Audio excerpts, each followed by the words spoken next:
Very truly I tell you, anyone who does not enter the sheepfold by the gate, but climbs in by another way, is a thief and a bandit. The one who enters by the gate is the shepherd of the sheep. The gatekeeper opens the gate for him, and the sheep hear his voice. He calls his own sheep by name and leads them out. When he has brought out all his own, he goes ahead of them, and the sheep follow him because they know his voice.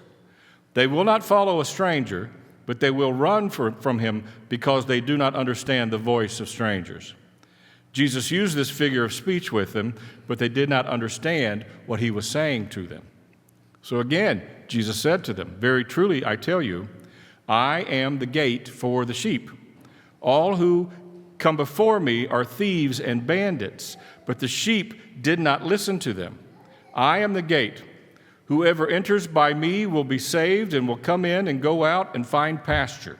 The thief comes only to steal and kill and destroy. I came that they may have life and have it abundantly." The gospel of the Lord.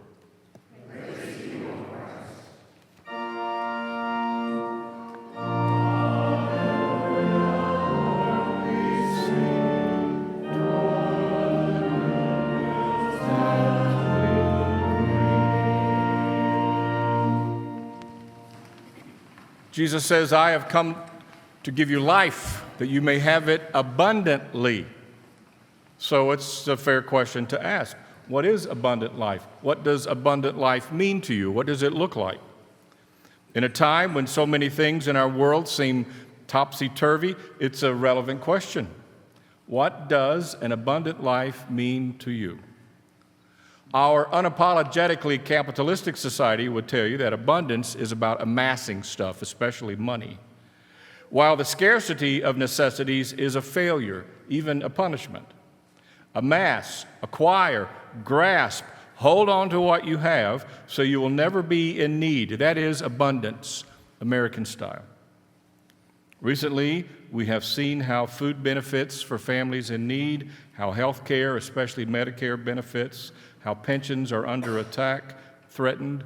So yes, life can be a matter of scarcity and fear, not abundance. Abundance is about being successful, having what you need and want, living a certain kind of lifestyle. But in this Easter season, friends, I'm here to present something more meaningful for us to settle into. What I have to preach for you today is all about security and faith and abundance.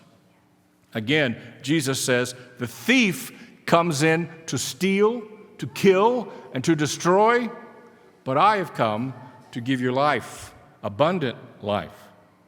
This Bible verse, it's John 10:10. That should be easy to remember. John 10:10, about the thief.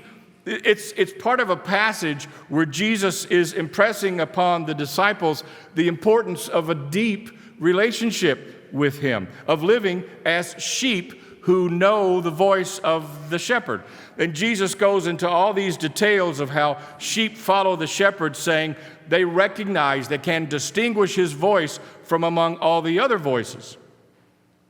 Maybe true abundance is not about what we have, but about what we listen for, what we look for, what we seek. Most of all, about who we decide to follow.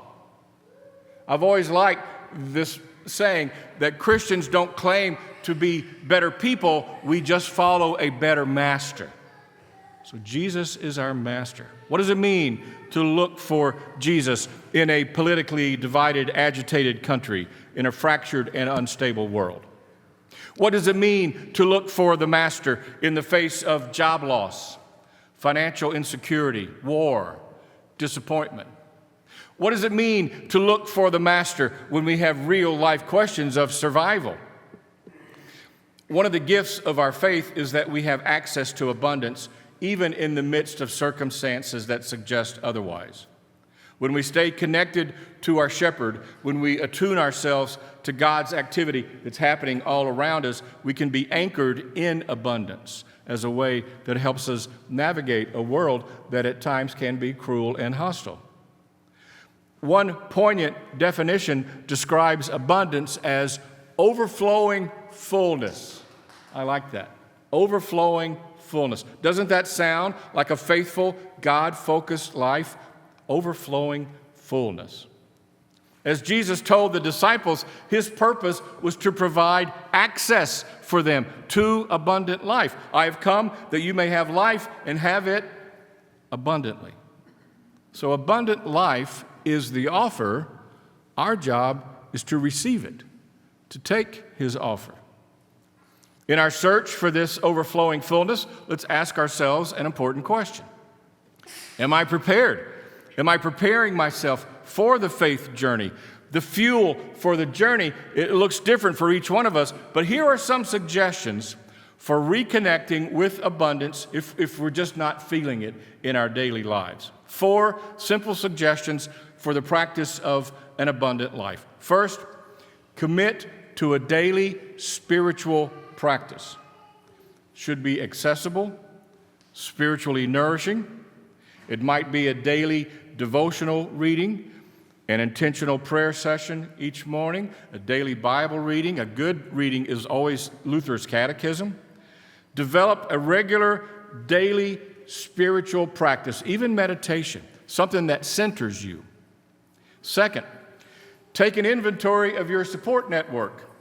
Are you leaning into relationships that are safe, mutually beneficial, honest? Are you seeking intentional Christian relationships to both care for you and challenge you?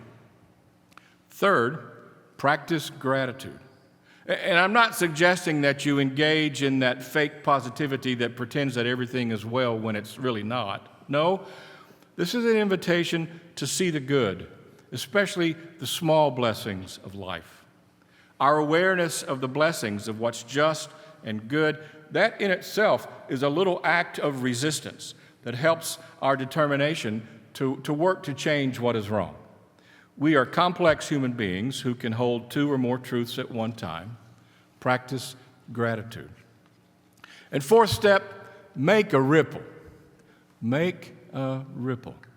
Set an intention to have a positive impact on the world around you. I mean, all of us have a sphere of influence where we can do good and bring good.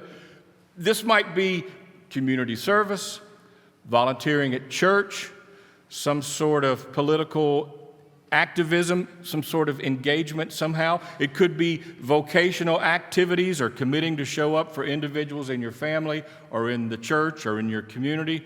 Work and prayer are the daily bread of being a Christian. So try to make a ripple with your life. So in the search for abundance, stick to a daily spiritual practice, develop nurturing Christian friendships, practice gratitude, and seek to make a ripple.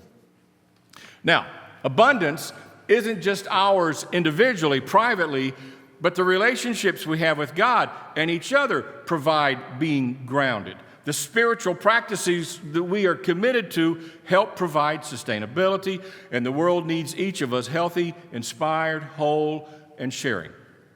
There is work for all of us to do to advance God's kingdom. This is intentional. You are not an afterthought. You are not an accident. You are God's own creation. You are the salt and the light the world needs that Jesus talks about.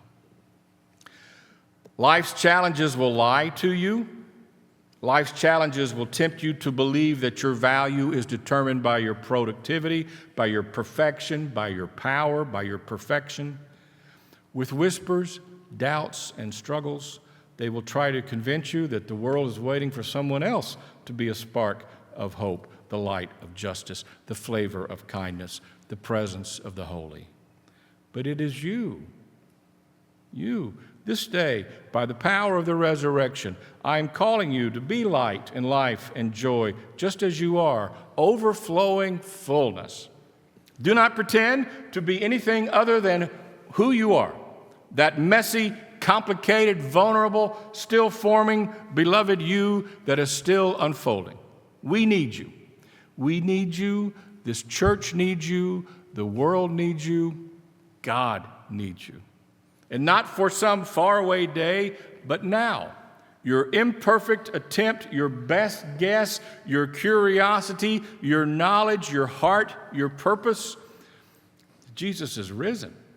He is risen indeed. Life makes sense now. Life has meaning. Abundant life is the offer. Finding abundance happens in our relationships with God and with each other. Amen.